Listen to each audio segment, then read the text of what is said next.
Bienvenue au podcast Le Road en français, la version française du Road to the IPO podcast.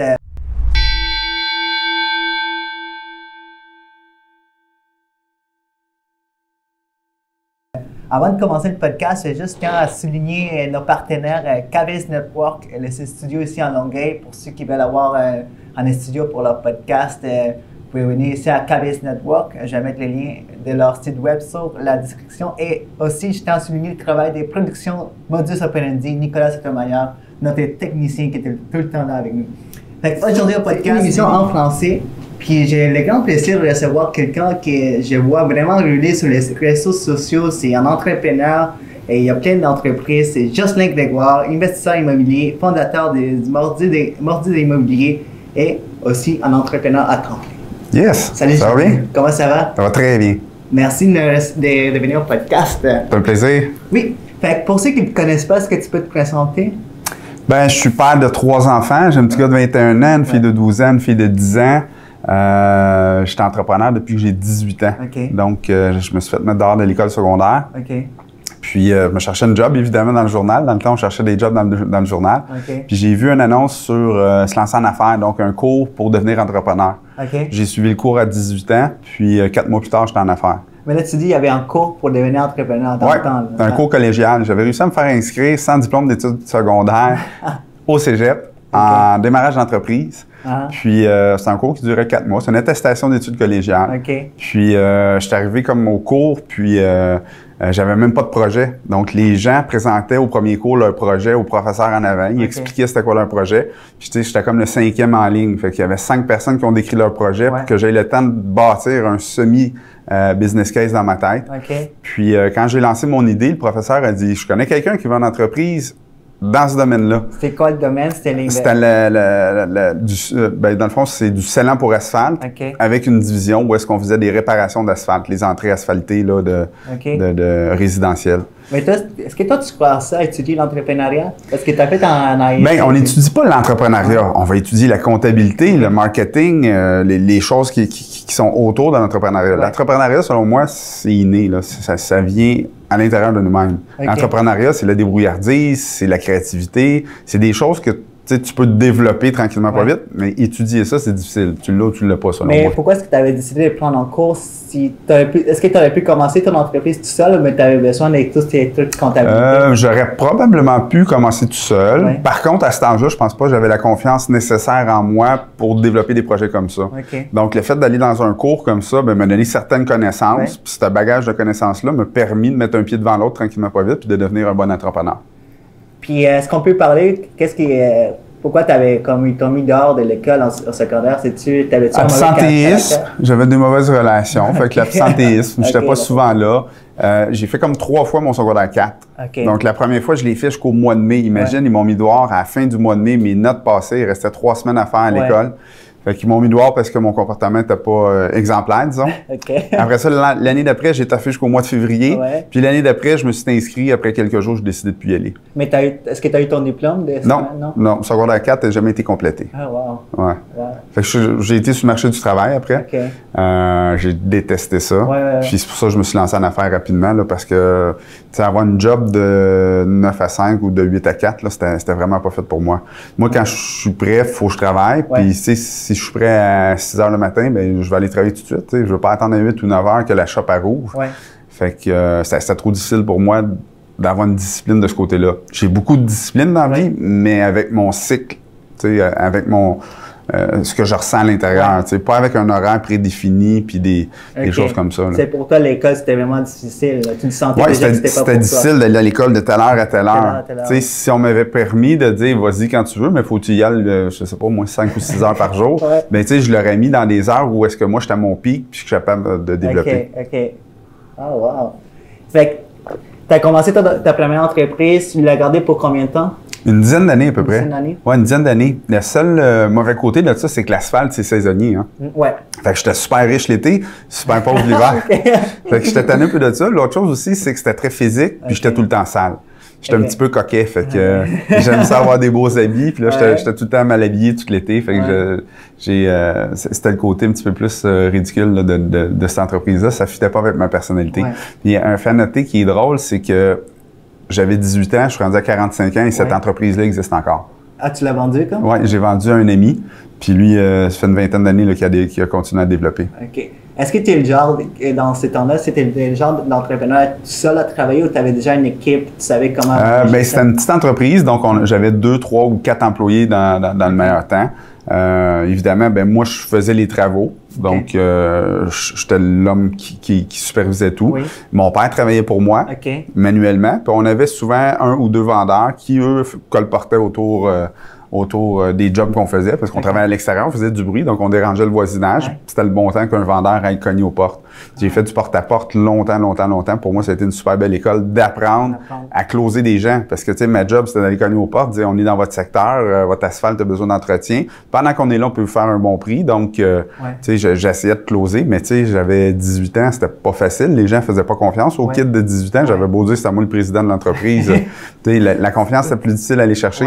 Fait que j'ai fait des milliers, puis des milliers, puis des milliers de portes comme ça. Puis, j'ai développé un sens de la vente assez aigu. Là, combien de portes ça t'a pris? C'était un peu ironique, là. Tu parles de portes, puis maintenant... Ben oui, je cognais à des portes. À ce temps, j'achète les portes. Combien de portes ça t'a pris avant que tu t'habitues au nom? Combien de portes ça te fait qu'on te claque dessus? Ah, ben écoutez, c'est des milliers. Il y a une anecdote que je peux te conter, que je vais me souvenir. Mon père me disait, on s'en va à la maison, t'es né, puis capable. Depuis 8 heures le matin, je faisais du porte-à-porte, il était rendu 6 heures le soir. Wow. Puis là, je disais à mon père, on se rend jusqu'au coin de la rue, là. On se rend. Puis là, lui, il me suivait avec le camion, je faisais une porte à la fois. Puis finalement, quelques minutes après 6 heures, je close une job. On a fait 9 jobs dans la soirée jusqu'à temps qu'il fasse noir. Fait que, tu sais, si j'avais abandonné à 3h, 4h l'après-midi, j'aurais perdu 9 jobs. Puis 9 jobs, ça représentait un bon chiffre d'affaires pour moi. Là, tu sais, c'était environ 200 $ par entrée à cette époque-là. 9 jobs, 1800 $. 1800 $ dans ma journée, mes objectifs étaient remplis. J'avais des objectifs de faire 1000 $ par jour. Donc, l'objectif était super rempli. Fait que toi, tu clossais ces mêmes journées-là, puis tu commençais le travail tout de suite après? Oh oui, quand je cognais, puis on est là. On va le faire tout de suite. Pas de déplacement, je peux vous faire un super deal. Puis les gens embarquaient là-dedans. Puis on avait une liste de clients. Donc, chaque matin, j'arrivais avec ma liste de clients ou quand je revenais de la veille, on était pris dans la circulation, je rappelais mes clients dans le secteur où j'allais travailler le lendemain. Puis là, je disais aux clients, on va être dans votre secteur demain, donc si vous voulez, on va passer vous voir. Fait que là, j'allais voir ces clients-là. J'en mettais pas beaucoup, 2-3 clients à peu près, puis je savais que j'étais capable de vendre aux autres autour.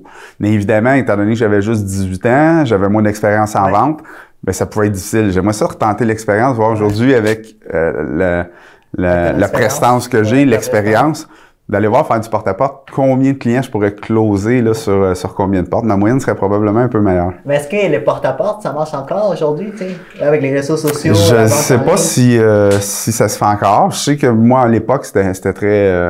très répandu. Oui, ça allait très bien, ça se faisait bien. Mais je pense que ça se fait encore. Je vois encore des annonces de représentants demander porte-à-porte là, pour l'entretien d'asphalte. OK.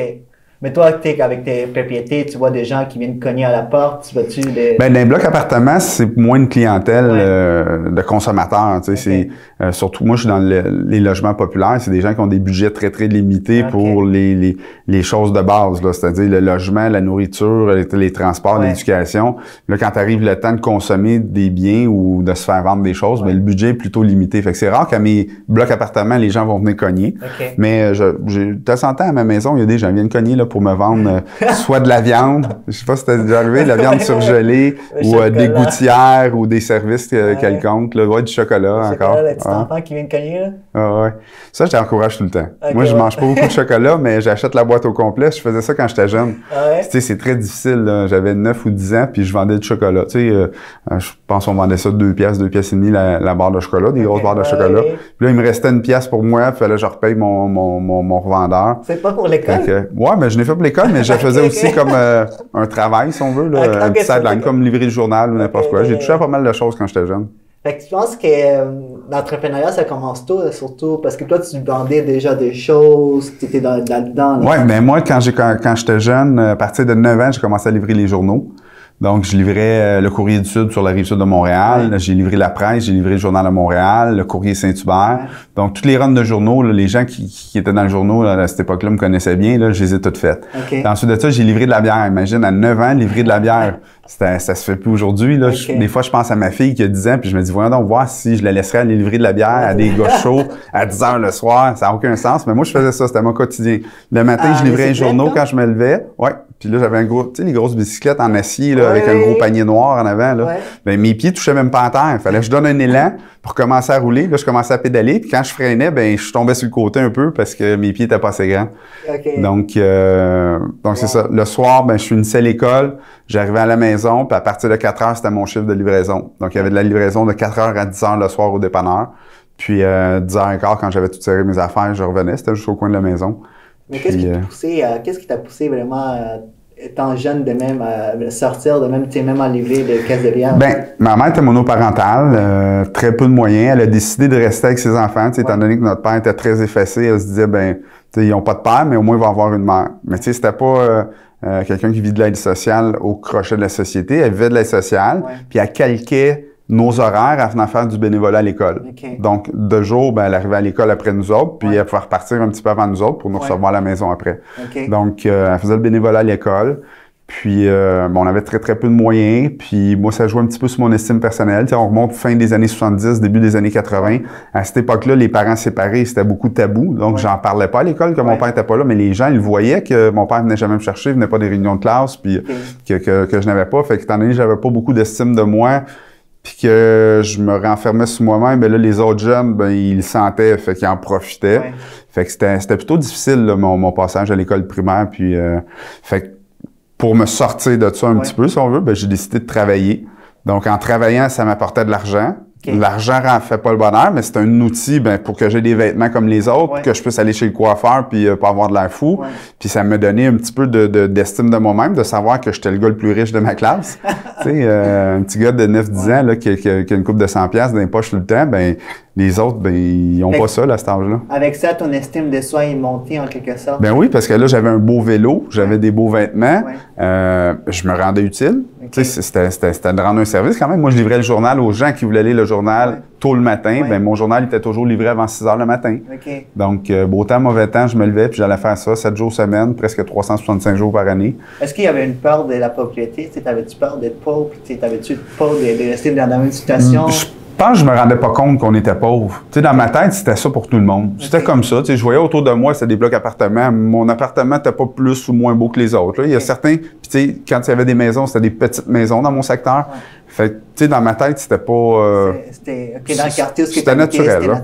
C'est ça, c'était naturel comme ça. Puis tu sais, j'ai pas de famille qui ont d'immenses succès, ou ceux qui ont eu un petit peu de succès sont restés très humbles, ont eu des petites maisons. Fait que, tu sais, pour moi, ma vision, c'était mes oncles, mes tantes, puis ma famille. Ce qu'on voyait, il n'y avait pas beaucoup de télé à l'époque. On avait 4 postes, pas comme aujourd'hui qu'on voyait les gens riches et célèbres, ci, ça. Fait que je pense que c'était une autre époque, c'était différent un petit peu là.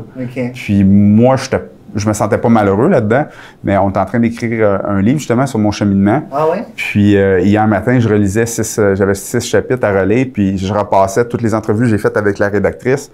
Puis je disais, voyons, c'était difficile à vivre premièrement parce que je me remettais dans ces années-là qui n'ont pas été des années super. Puis aujourd'hui, je regarde ça puis je fais, mon Dieu, je me regarde puis je trouvais que je faisais pitié. Mais quand je l'ai vécu, je l'ai pas senti vraiment comme ça. Je pensais pas à ça. Là.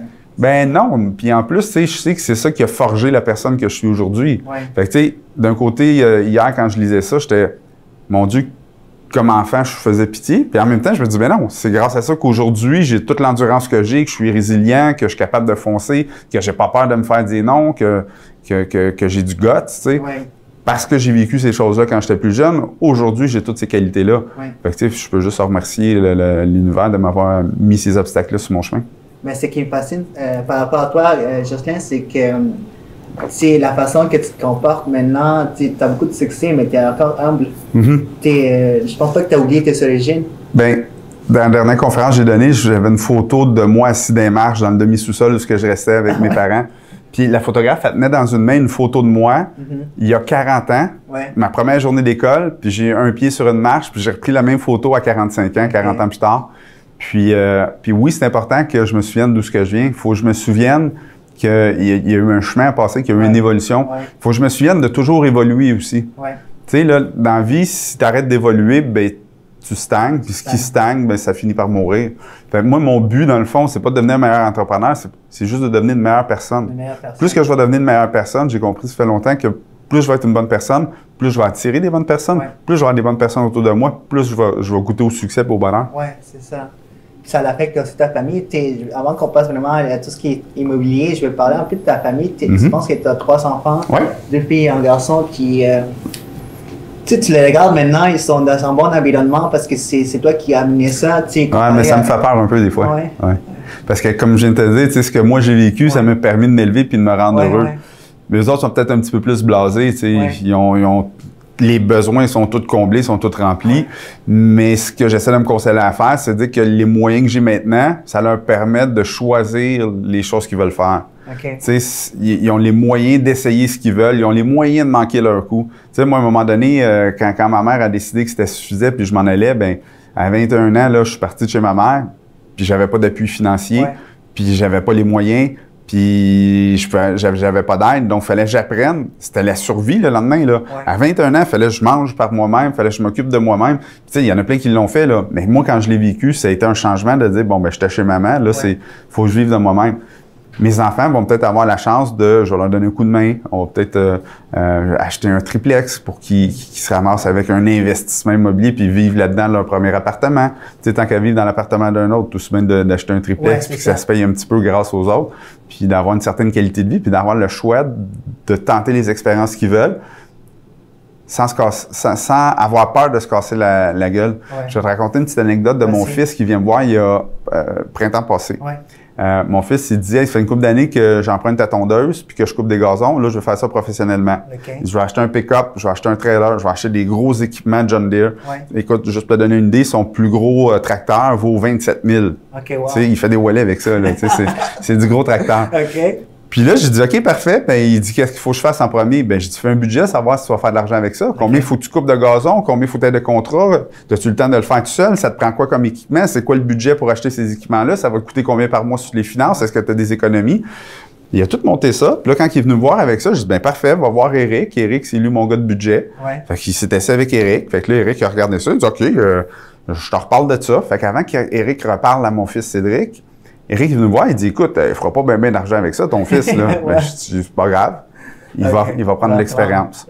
Fait qu'il dit, ben, si tu le prends comme ça, ben, je dis, à la fin de l'année, s'il manque 5 000, là, je le mets, puis on ferme la compagnie, puis c'est fini là. Puis s'il a fait un petit peu d'argent, tant mieux. Mais dans les deux cas, il restera pas à se tourner les pouces. Donc, Eric, il dit, si tu le prends comme ça, c'est correct. Mon fils revient cet après-midi-là. Il s'en va directement voir Eric. Il dit, hey, ce que je t'ai présenté hier, ça fait pas de sens. Voici les nouveaux chiffres. Il avait déjà réalisé par lui-même que ces chiffres faisaient pas de sens avant même qu'Eric donne les conseils. Puis là, il dit, ça fait plus de sens parce que oui, justement, quand tu as changé ça, ça vaut à peine, puis ça, puis ça. Ça vaut la peine. Fait que finalement, il a fait une belle saison de coupe de gazon, puis là, il va recommencer une deuxième saison. Là, il fait du profit un petit peu. Oui, il a fait un petit peu d'argent. Évidemment, il y a les équipements à payer, mais c'est des équipements qui vont durer très longtemps. Là, fait que en fait, ce que tu donnes là à tes enfants, c'est les connaissances et les outils. Là. Tu peux non, j'ai abandonné de ça. Mon fils, il est plus vieux un petit peu, puis je voulais plus que lui à un moment donné dans la vie. Puis ça, c'est pas bon, parce que là, il sent une pression. Fait que ce que j'ai fait à un moment donné, j'ai juste fait, gars, fais ce que tu veux. Il travaille pour moi l'hiver, parce qu'il n'y a pas de gazon à couper. Donc, il travaille dans le Carrefour des Érables, un des portfolios qu'on a de 400 logements. Puis là, des fois, il m'appelle, puis là, je dis non, réfère-toi à ton boss. C'est pas moi ton boss, tu sais. Je le laisse vivre ce que lui a envie de vivre. Lui, il a envie de faire ça, tu sais. Moi, j'aurais voulu qu'il aille à l'école puis qu'il devienne avocat, ingénieur, je sais pas, tu sais. C'est quoi, hein? Mais lui, il aime pas l'école. Ça lui tente pas. Il a pas envie de faire ça. Il a fait beaucoup de disciplines au secondaire pour réussir ses études puis avoir le droit de faire du sport-études en hockey.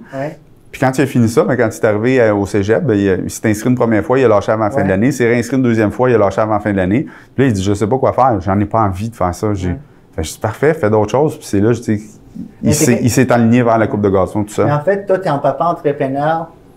Ton fils, il montre des signes entrepreneuriales.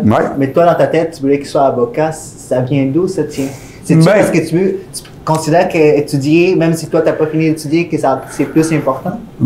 Je te dirais, tu sais, Pour pas mentir, moi, j'ai pas eu des grosses études, puis j'ai réussi, mais j'ai travaillé beaucoup plus fort que si j'avais eu des études. Si j'avais eu un bac en administration, là, ben je me serais cassé le nez moins souvent en affaires à essai-erreur, essai-erreur. J'aurais eu tout de suite la voie pour savoir par où passer. J'aurais eu des meilleures bases en comptabilité, en marketing, en gestion, en tout ce que j'ai besoin de savoir pour gérer mes entreprises.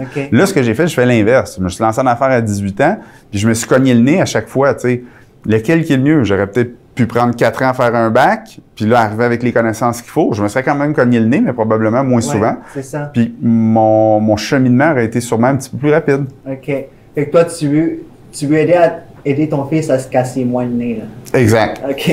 Mais là, ce qu'il veut faire, ben, c'est être entrepreneur tout de suite, puis je le laisse aller. OK. Good. Tu sais, je sais qu'on est dans un temps un peu limité. Puis moi, je vais passer vraiment à tout ce qui est immobilier. Ta première, parce que là, tu faisais tout ce qui était asphalte, tout ça. Mais quand est-ce que tu as parti vraiment? Quand est-ce que tu es rentré dans l'immobilier et tu as commencé à acheter des maisons, des logements? 2005, 2006. OK, 2006. Ça a pris en bout, là. Oui, j'avais 33 ans. Ma conjointe, à l'époque, tombe enceinte. On avait un enfant à cette époque-là, donc ça nous prend une chambre supplémentaire. Je décide de mettre la maison en vente, puis je spot un bon terrain, pas trop loin. Fait qu'on garde le petit à la même école, tout est correct, on est super content. Puis j'appelle une fille que je connaissais qui était courtière. Je dis, Sophie, viens voir, veux-tu évaluer ma maison, on va mettre ça en vente. Puis en une semaine, on a vendu ma maison que j'avais achetée 5 ans auparavant, 2 fois et demi le prix que j'avais payé.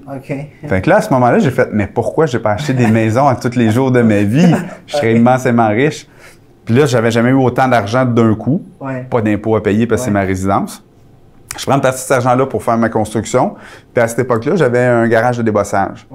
Donc, je suis associé dans un garage de débossage, puis on est locataire du garage. Puis là, je dis à mon partenaire, as-tu un problème? Est-ce que j'achète un garage puis on déménage dans un nouveau garage? Premièrement, le propriétaire, il est pas super fin que nous autres ici. Il y a plein de travaux, il les fait pas. Puis on va avoir plus d'espace à l'autre place. Il dit, parfait, go, je te suis là-dedans. Je fais mon offre d'achat en juin, je deviens propriétaire en décembre. Donc, de juin à décembre, mon associé m'a racheté, j'ai plus de garage de débossage, mais je m'étais dit, c'est pas grave, il y a un locataire dans le fond de la shop, puis il paye déjà tout 100% des dépenses. Fait que je ferai juste pas d'argent jusqu'à temps que je mette un locataire, puis le locataire, ça deviendra du profit net.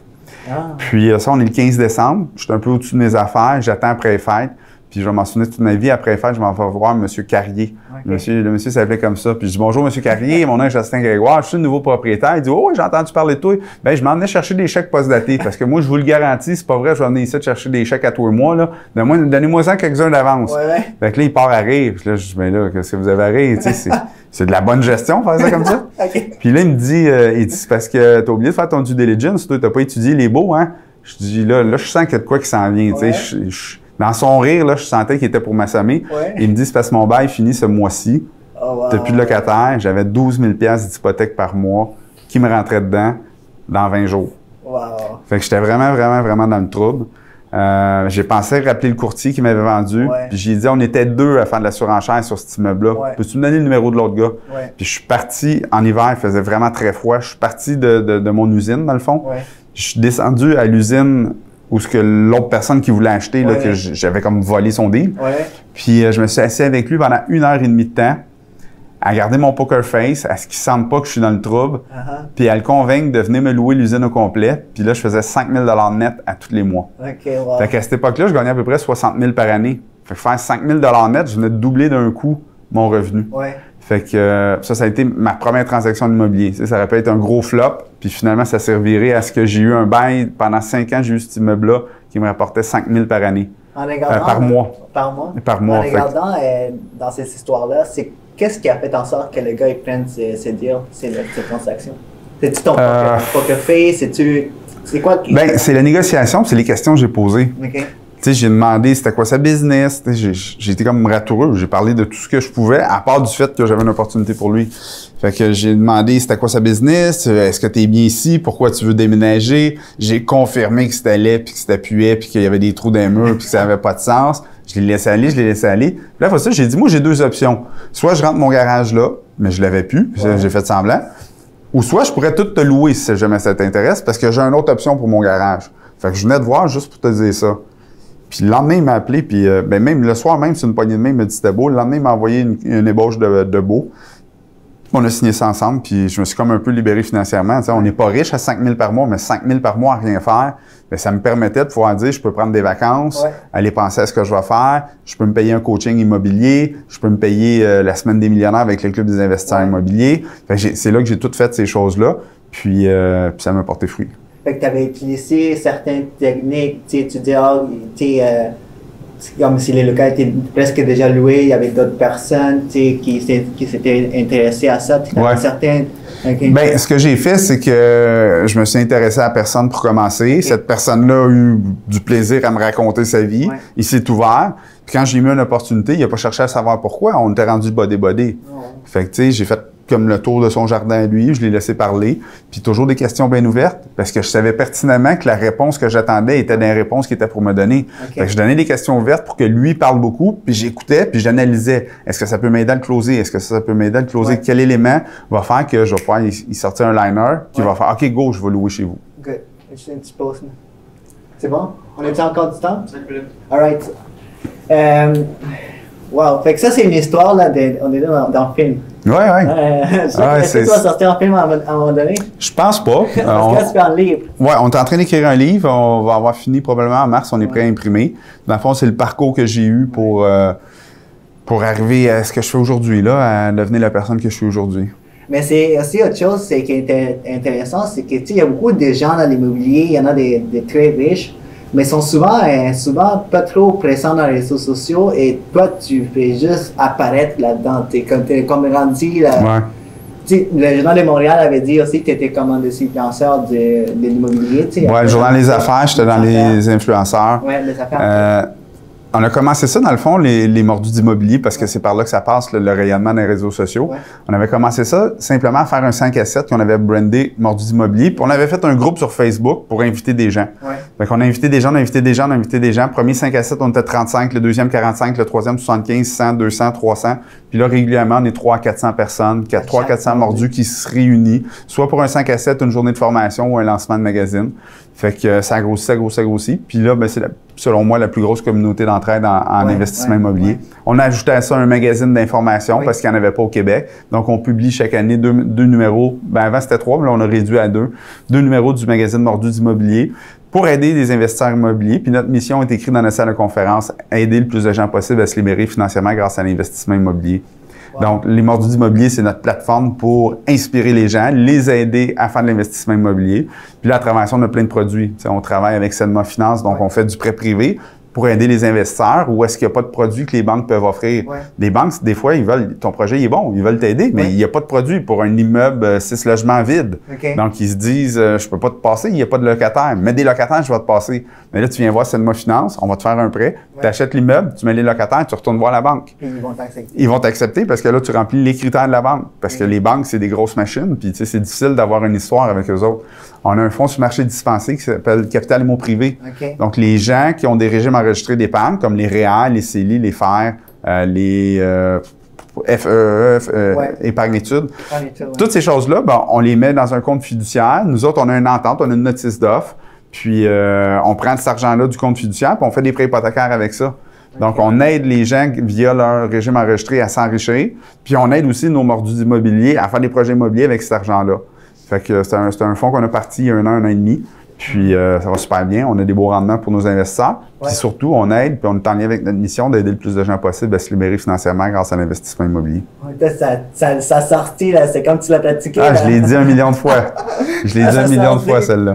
Parce que pour le vrai, au bureau, si on a une réunion, puis là, quelqu'un qui arrive avec un concept, puis on n'est pas sûr, on se revire. Est-ce qu'on aide plus de gens à se libérer financièrement grâce à l'investissement immobilier? Oui ou non? Oui, on le fait. Ouais. Non, bien, on va mettre ça de côté, puis on va trouver une façon de le faire plus créativement, où on va ajouter des éléments à ce projet-là pour que ça rentre dans notre mission. Mais tu as comme bâti une certaine, on va dire, commence par les mordus, tu as une porte d'entrée, puis après ça, tu as tout ça en bas. Bien, c'est tous des produits qui sont reliés à l'investissement immobilier, puis inspirer les gens à le faire, puis aider les gens à le faire. Fait que avec les mordus, on a du coaching, avec les mordus, on a du financement, avec les mordus, on a des journées d'information, on a le magazine. Aujourd'hui, on avait 3 coachings en ligne. Ces gens-là viennent au bureau, on passe 1 heure avec eux autres. Moi, les membres de mon équipe, Donc, s'il y a un problème dans sa prospection, on va lui expliquer comment aller plus loin là-dedans. S'il y a un problème avec les outils qu'il utilise, on va y fournir les outils.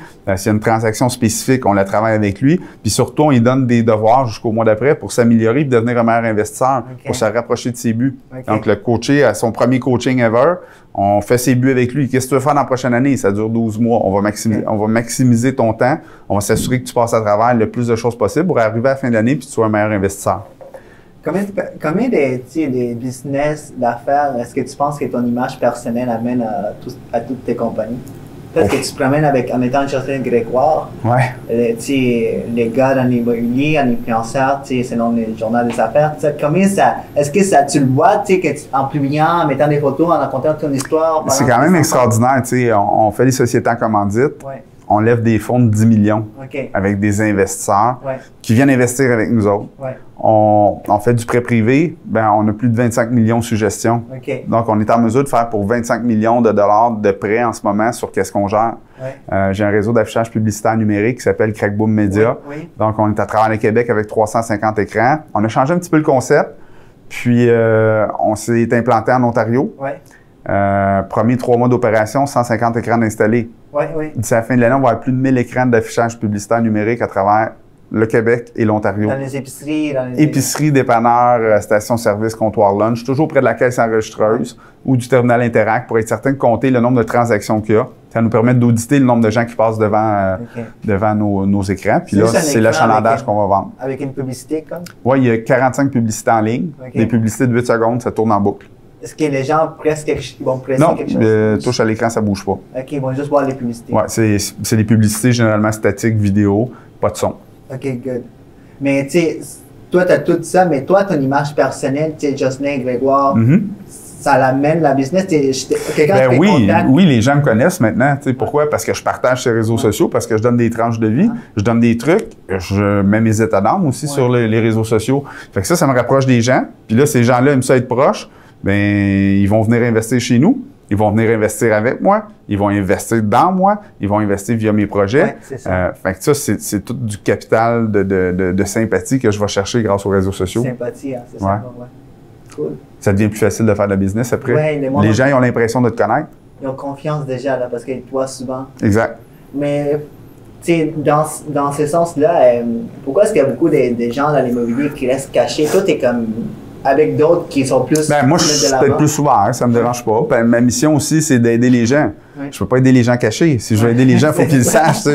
C'est tout en lien. J'aime ça aussi. Pour moi, faire de la scène, c'est super le fun. Quand je donne une conférence, là, je suis motivé, j'ai le goût de le faire. Ma professeure de français de secondaire 4, elle m'aimait pas, puis je l'aimais pas non plus.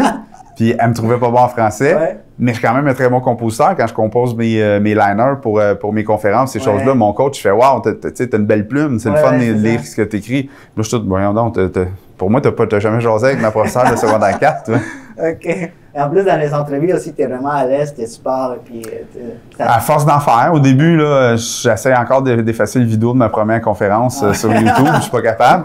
Mais il y a une grosse évolution entre les deux, là. Si tu regardes la première conférence que j'ai faite, c'était un PowerPoint très cartésien, puis j'essayais de pas rien oublier, j'essayais d'être trop technique. Maintenant, mon coach il me disait, tu sais, la plupart des conférenciers, tu vas aller voir, on dirait qu'ils ont le gros carrousel, tu sais, les anciennes diapositives, là, tu fais sur le bouton, tu fais tchic tchic, puis là, la diapo, elle change, là. La plupart des gens qui font des conférences, ça ressemble à ça. Mon coach, il dit, faut que tu t'assures que ça a l'air d'un film. C'est tu t'assures qu'il y a un continu tout le long, puis ça a l'air d'un film, puis des enchaînements, il y a de l'explication, puis les gens, ils s'ennuient pas dans la salle, puis ils aiment ça. Puis, tu sais, mon but, c'est d'inspirer. Si je veux inspirer, quoi de mieux que d'avoir un bon fil comme conducteur tout le long de ma conférence. Fait qu'on essaie de faire des liaisons, puis je travaille toujours mes textes avec lui là, pour être certain qu'on va inspirer le plus possible. Là, tu pratiques et tu mets beaucoup d'énergie dans tes conférences. Samedi passé, on avait 450 personnes chez Onyx. Ça faisait un mois que je travaillais sur ma conférence. Mercredi, jeudi, vendredi, je l'ai fait à mon coach, donc juste moi puis lui. Puis on a peaufiné les petits derniers détails. Puis samedi, quand je suis arrivé, j'ai fait complètement autre chose sur le stage. Pourquoi? Parce que j'essaie de le livrer le plus vrai possible, sauf que je vais mettre des images dans mon PowerPoint.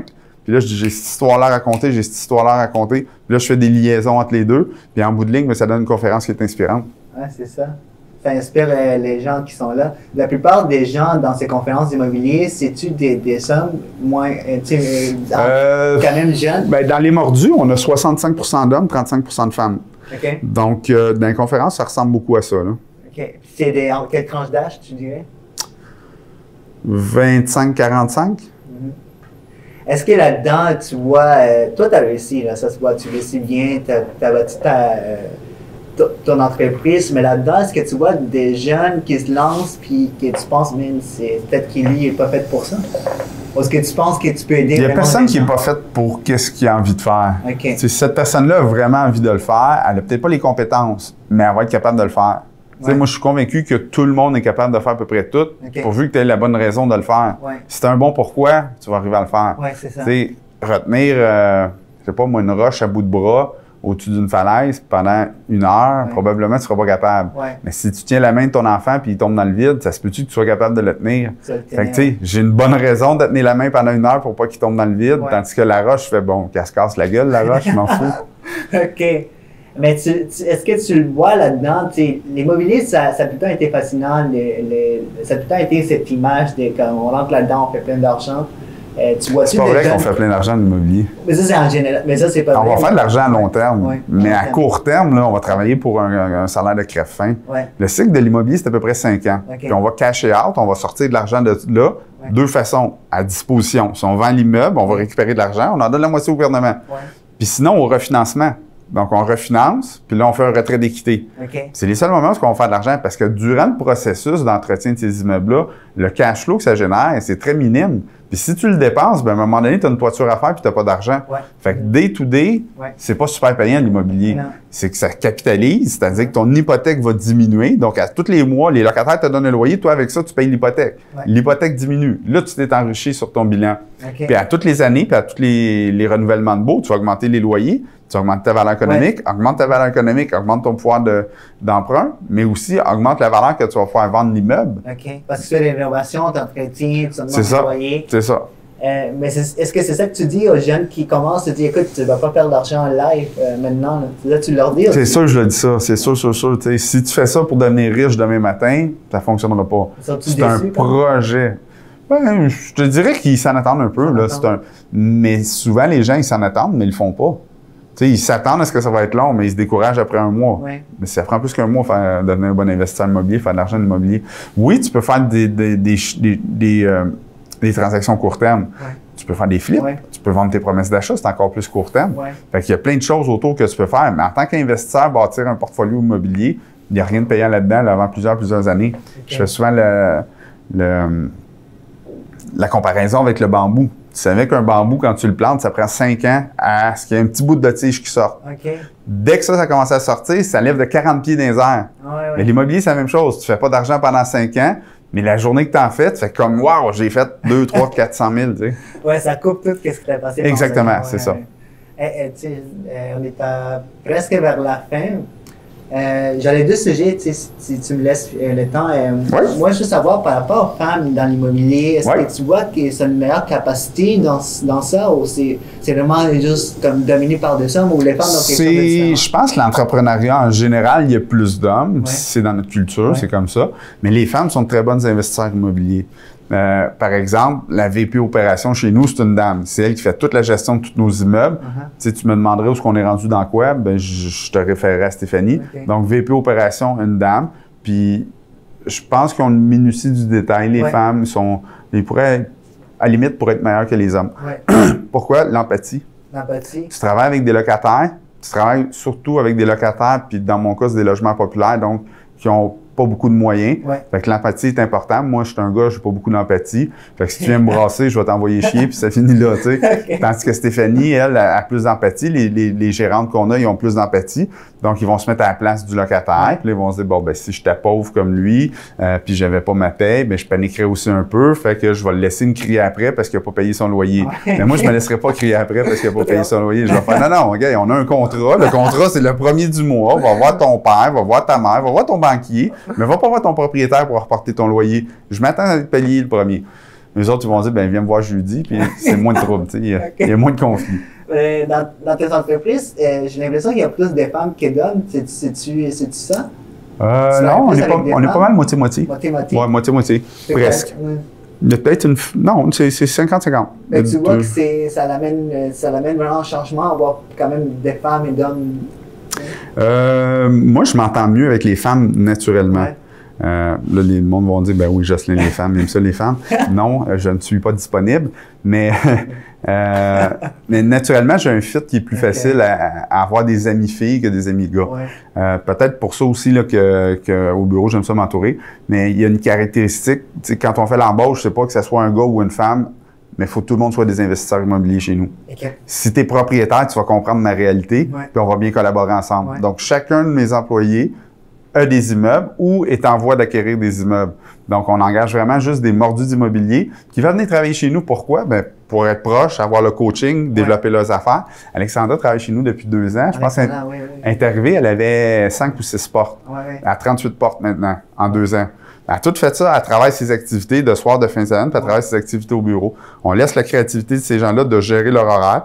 Donc, si elle achète un immeuble puis elle a une inspection ou un notaire à faire, elle y va pendant les heures de bureau, puis elle nous remet ça le soir puis les fins de semaine. Oui, c'est ça. J'ai vu Alexandra surtout, qui est dans ton équipe, qui vraiment est incroyable. Elle est incroyable. Elle m'a ramené au CrossFit. Donc, toutes les 3 ou 4 matins par semaine, on va aller faire 1 heure de CrossFit ensemble, juste à côté du bureau. OK. Ça tient en forme. Oui, elle est toujours en train de me challenger, c'est le fun. Ah ouais? Oh, cool. Hey, dernier sujet que je vais parler, c'est l'année passée, tu avais fait l'achat du Carrefour des Érables en Longueuil. Oui. 419 logements, plus 4 locales commerciales. C'est quand même plus de 35 millions de dollars. Oui, 36-25, je pense. 36-25. C'est une des plus grandes transactions à Longueuil? En 2018, ça a été la plus grosse transaction au Québec. OK, au Québec. Il ne s'est pas vendu plus de portes, en nombre de portes. Il y avait un autre portfolio qui s'est vendu de 150 portes, plus cher. Mais en nombre de portes, c'est la plus grosse transaction. Et qu'est-ce que tu as fait? Qu'est-ce que tu as amené à acheter? C'est quoi? Parce que tu dis que toi, la plupart des portes, c'est des gens qui sont pas très... ils n'ont pas trop les moyens, tu sais. Oui, bien, je suis dans les quartiers populaires. Je suis dans des endroits où c'est des logements de base. Ce qui nous a amené à acheter ce portfolio-là, c'est qu'on a acheté un immeuble qui est voisin de ça. Puis en 2017, moi et Eric, qui est mon partenaire dans tous les immeubles que je possède, notre objectif, c'était d'acheter un immeuble par mois. Donc, on a acheté, je pense, 10 immeubles juste à Longueuil. On a acheté 12 immeubles en 10 mois en 2017. Puis, les vendeurs, bien, quand ils ont vu, ils ont fait leur analyse de ce secteur-là, qui faisait beaucoup de transactions. Quand ils ont vu que nous autres, on avait fait 10 transactions, ils nous ont appelés, on dit, vous êtes actifs, est-ce que ça vous intéresserait un 419 logements? Bien, on a dit, ben oui. Puis là, on a fait un offre, c'était un appel d'offres, donc ils ouvraient les enveloppes toute la même journée. On est 5 à avoir fait des offres. Puis, ils ont accepté notre offre le 20 décembre. Là, à ce moment-là, j'ai appelé mon fiscaliste, puis j'ai annoncé la bonne nouvelle. Je disais, hey, Marc-André, comment ça va? Faites un offre d'achat sur un 419 logements. Il dit, hey, c'est pas mal, ça? Ben, je dis, ouais, c'est quand même assez gros. Il dit, tu vas prendre la mise de fonds où? Ben, je dis, va falloir que je la trouve, là. Ça prend 10 millions de mise de fonds. Mais lui, il connaît mes affaires. Il dit, ben, t'as pas ça, 10 millions? C'est ça. Je dis, ben, c'est pour ça que je t'appelle. Va falloir que tu trouves une solution avec moi. Puis c'est là qu'on a commencé à avoir des sociétés en commandite. OK. T'es allé chercher des partenaires. C'est ça. On va chercher des partenaires. La société en commandite, c'est un beau véhicule pour faire ça. Donc, les partenaires mettent l'argent dans la compagnie. Avec cette compagnie-là, on achète l'immeuble. Puis, ça a duré 10 mois à peu près le processus. Et là, maintenant, qu'est-ce que tu penses faire avec toutes ces 419 portes? On va les sabler et les peinturer. Non, c'est vrai. On ne sait pas. Tu sais, il y a plein de possibilités. On pourrait vendre puis faire un gros profit présentement parce qu'on a eu des rapports d'évaluation qui sont super hauts. On est en processus de refinancement. Donc, en refinançant, on récupère 100% de la mise de fonds pour tous les investisseurs. Donc, en moins de 13 mois, on va remettre 100% de l'apport initial de chacun des commanditaires à la société en commandite. Ça, c'est quand même extraordinaire. C'est des beaux rendements. On a des terrains à développer. On a plein de travail à faire encore. Tu penses de garder un peu plus longtemps pour vraiment aller chercher plus de revenus? Possible. Mais si on a une offre, on est ouvert aussi. Il ne faut jamais fermer la porte. T'sais. Moi, je ne suis pas un gars qui veut vendre, mais si tu me fais une offre, tout a un prix. Là. Si tu le veux vraiment puis tu le payes le gros prix, ça se peut que je décide de liquider ça puis garder les sous. Good. Puis là, tu penses que tu avais un objectif d'avoir 1500 portes. T'es-tu rendu là? On est presque à 1000. Puis le but, c'est pas 1500, c'est 5000. Oui, c'est 5000. 1500, c'est avant la fin de l'année. Donc, d'ici la fin de l'année, on en veut 1500. Puis, d'après moi, d'ici 5 ans, on devrait en avoir 5000. Pourquoi tu veux tellement de portes? C'est quoi qui te motive maintenant? Le plaisir de le faire. Moi, aller chez le notaire, acquérir un nouvel immeuble, j'aime ça. Monter un financement, passer à travers toutes les épreuves, les problèmes. je trouve ça gratifiant, je trouve ça épanouissant, puis je fais ça tous les jours. Okay. Hey, merci beaucoup, Jocelyn. Merci à toi, c'était un plaisir. Merci de ton temps. C'était vraiment un excellent podcast. Je voulais en faire un autre avec un peut-être plus long la prochaine fois, mais merci. Merci d'être venu. Merci la gang. Bye bye. Merci d'avoir regardé jusqu'à la fin. N'oubliez pas de vous abonner à la chaîne, d'aimer la vidéo et d'activer vos notifications pour recevoir plus de vidéos du podcast.